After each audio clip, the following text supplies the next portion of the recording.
Assalamualaikum warahmatullahi wabarakatuh. Terima kasih. Perkenalkan, saya Nafisa.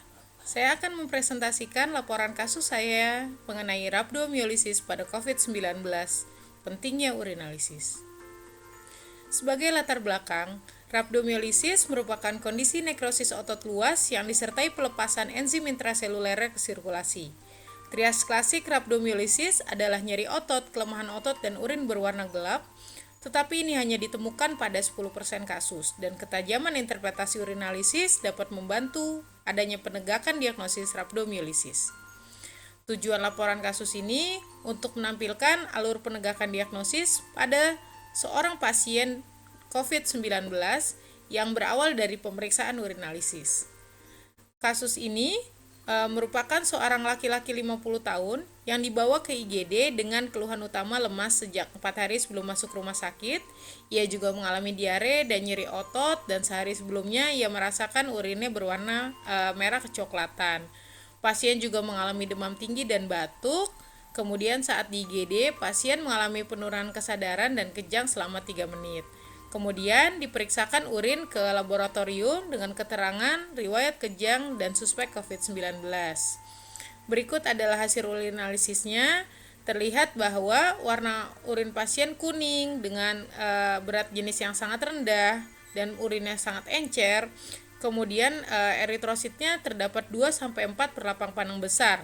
Tetapi pada pemeriksaan darah atau HB pada carik celup hasilnya sangat tinggi, yaitu positif 3, sehingga terdapat ketidaksesuaian antara hasil sedimen mikroskopik dengan hasil carik celup. Kemudian pada pemeriksaan mioglobin urin didapatkan hasil positif. Pada pemeriksaan lab lanjutan didapatkan peningkatan SGOT, SGPT, dan LDH serta CK. Bahkan kadar CK-nya lebih dari 1000 unit per liter. Terdapat juga peningkatan D-dimer, peningkatan CRP, dan penurunan natrium. Hiponatremi pada pasien cukup berat. Kemudian pada hasil RT-PCR SARS-CoV-2 didapatkan hasil positif. Pada pasien ini ditemukan ketidaksesuaian antara hitung eritrosit dengan pemeriksaan sedimen secara mikroskopik. Ketidaksesuaian dari hitung eritrosit di mikroskopik dengan carik celup ini karena pada carik celup positif 3 biasanya kita akan menemukan lebih dari 40 eritrosit per lapang panang besar, tetapi pada pasien hanya 2-3 eritrosit. Kemudian penyebabnya bisa karena sampel tidak segar, tetapi pada pasien ini tidak karena pH-nya masih normal. Sampel tidak segar biasanya basah. Kemungkinan kedua adanya bakteri yang memiliki enzim peroksidase. Hal ini juga disingkirkan karena tidak ada tanda infeksi pada urin pasien. Kemudian kemungkinan yang tersisa adalah hemoglobinuria atau mioglobinuria. Pada pasien ini dilaksanakan evaluasi lanjutan tes presipitasi amonium sulfat, dan pada akhir tes supernatan pasien tetap positif 3 pada carik celup, sehingga dikonfirmasi bahwa pada pasien ini terdapat mioglobin di urinnya. Dan warna urin yang tidak kemerahan tidak menyingkirkan kemungkinan hemoglobinuria atau mioglobinuria. Hal ini dapat terjadi karena kadar yang dideteksi oleh carik celup jauh lebih rendah dibandingkan kadar yang dapat kita lihat secara makroskopik.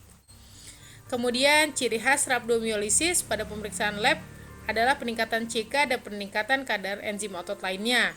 Pada pasien, peningkatan kadar CK-nya memenuhi kriteria diagnosis rhabdomyolysis, yaitu lebih dari 1000 unit per liter.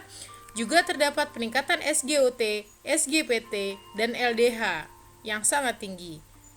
Untuk penyebabnya, yang kami pikirkan penyebab pada pasien adalah COVID-19. Hal ini sejalan dengan beberapa laporan kasus terkait.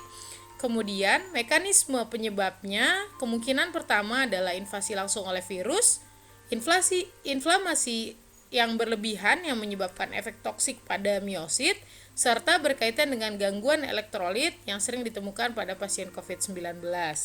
Berikut adalah diagram patogenesisnya. Diawali dengan masuknya virus ke reseptor ACE2, kemudian virus melakukan invasi langsung ke miosit.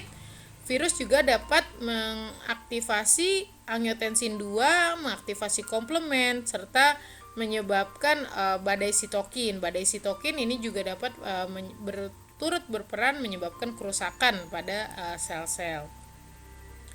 Berikut adalah hubungan antara temuan pada pasien.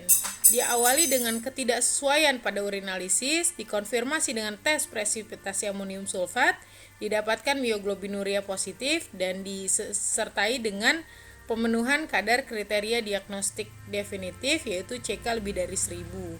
Temuan lain juga mendukung. Kemudian pasien ditegakkan mengalami COVID-19 dengan RT-PCR SARS-CoV-2 dan COVID-19 dapat menyebabkan rhabdomyolysis melalui 3 mekanisme yang telah disebutkan sebelumnya.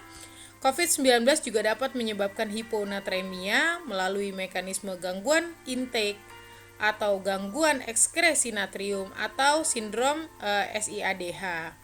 Kemudian pada pasien terjadi kejang, kejang ini dipikirkan berkaitan dengan hiponatremia yang terjadi dan kejang dapat menyebabkan rhabdomyolysis. Tetapi pada kasus ini, durasi dan intensitasnya tidak cukup untuk menyebabkan rhabdomyolysis karena hanya sangat singkat.